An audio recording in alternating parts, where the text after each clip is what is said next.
Na viongozi wa dini ya Kiislamu kutoka magharibi mwa Kenya na kaskazini mwa bonde la Ufa wamelaani vikali visa vya vurugu na uharibifu ulioshuhudiwa wakati wa uchaguzi ndogo kote nchini, huku wito ukitolewa kwa serikali kuziba mapema mianya ya vurugu kabla ya uchaguzi mkuu ujao, basivyo huenda taifa likajipata pabaya. Akizungumza mjini Bungoma kwenye kongamano la amani, viongozi hao wameelezea mafadhaiko yao jinsi baadhi ya viongozi walivyokuwa wakiwachochea wananchi badala ya kueneza amani.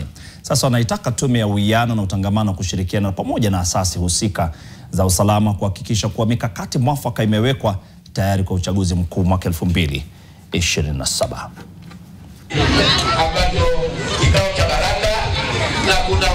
Nawaomba wanasiasa wafanye siasa zao kwa amani, na tunawaomba Wakenya wasichochewe katika kuharibu amani.